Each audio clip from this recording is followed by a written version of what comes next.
Hello, okay, here we go again. So remember, the children went to the village at night to try and start to get people on board, but the bandits they were with accidentally lit some of the thatched roofs of the houses alight with their flaming torches. So currently half the village is on fire, the bandits scarpered, the children have been, well, Neil and Chaya are in the grips of some adults who are fuming.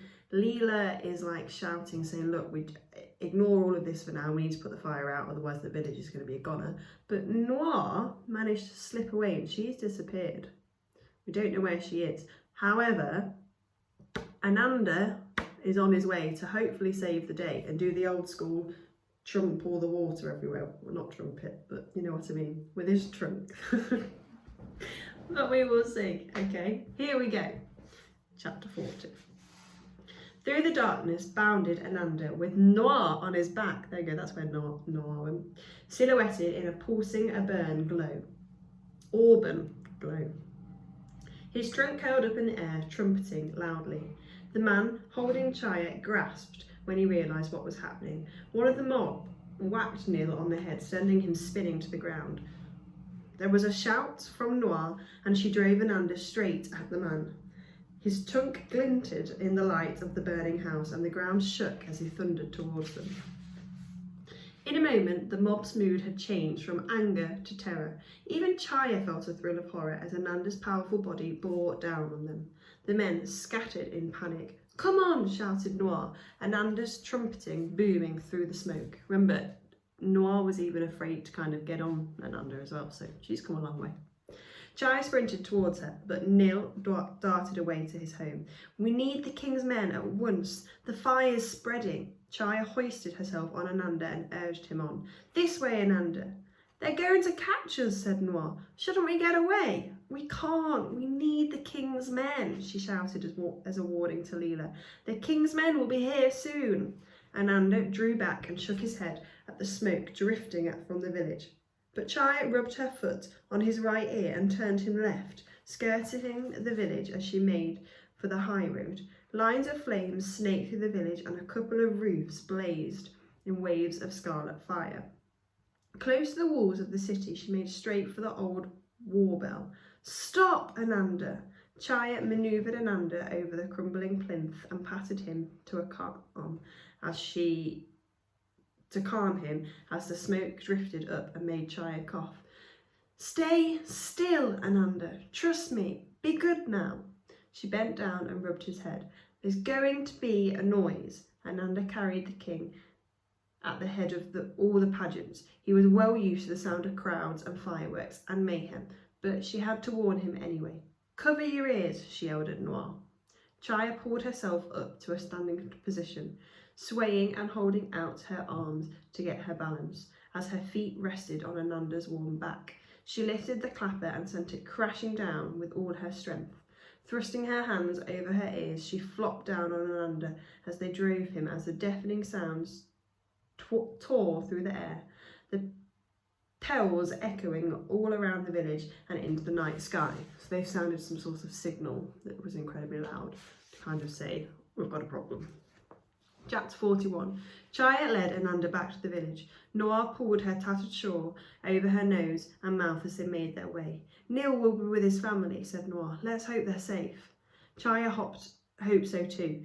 Her own home wasn't anywhere close to the fire, and Noir's family were in the city, so would be safe. They left Ananda near the river. "Stay, Ananda. You'll be safe here." The villages were in uproar. People screamed and ran about, looking to see if loved ones were safe. Water sloshed as a line of villagers passed buckets from the well. A man ran around asking people if he'd seen his child. To their surprise, Leela was still there, comforting a woman who had a burn on her leg.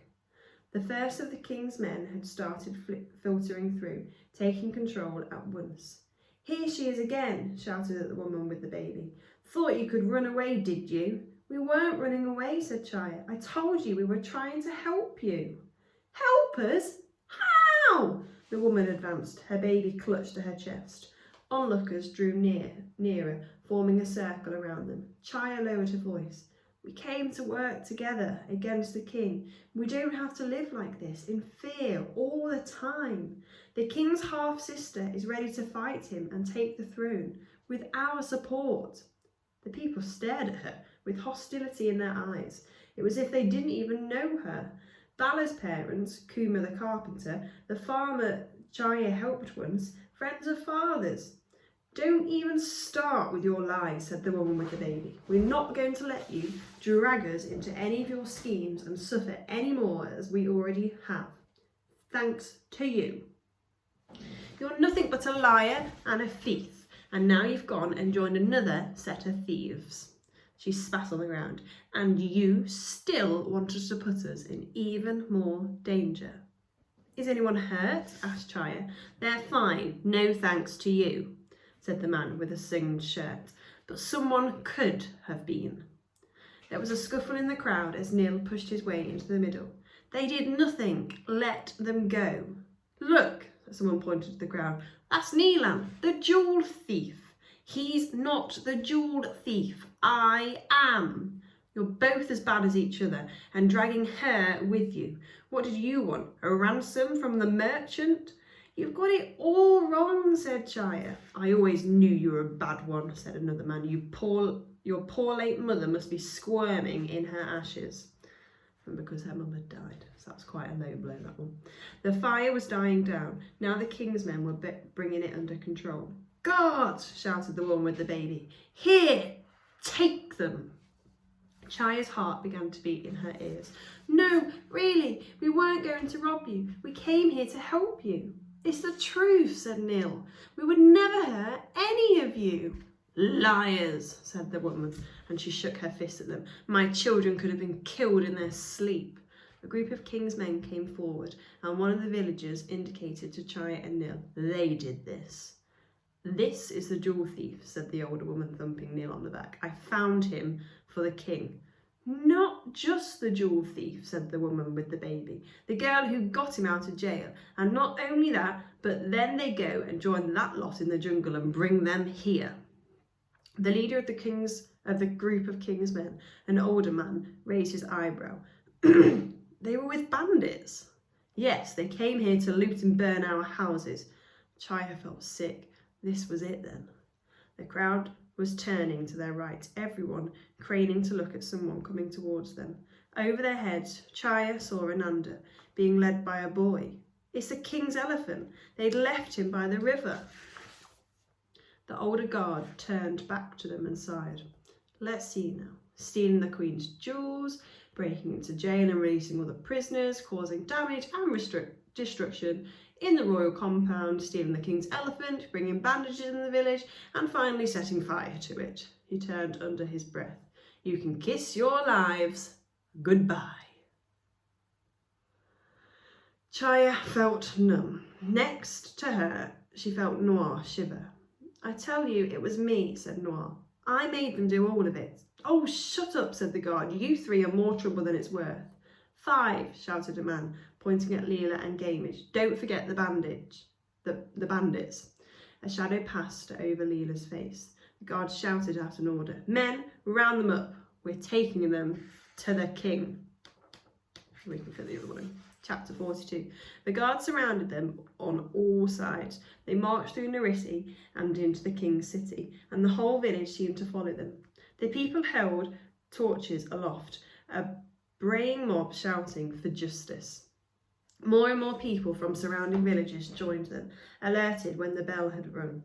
When Chaya, Neil and Noir entered the royal compound, a crowd had swollen to a vast number. Leela and Gamage followed behind, also surrounded. Leela held her head high, walking determinedly ahead. Remember, the king will recognise her as a half-sister, and then that's going to be a load of trouble. "They nearly killed us in our sleep," the crowd shouted angrily. "The traitors, hang the lot of them." Who would have thought the villagers would turn against them? Once the king saw them, everything would be over. They'd be caught with the princess, the biggest threat to the king's reign. Her army wouldn't even have a chance against the king's men. Even if they did advance now, the villagers had made sure of that. As they were jostled in through the palace gates, Chaya looked behind her. The villagers filled up the promenade, just as they had a week ago at the pageant, the lion statue towering above them, ablaze with 2 giant torches on either side.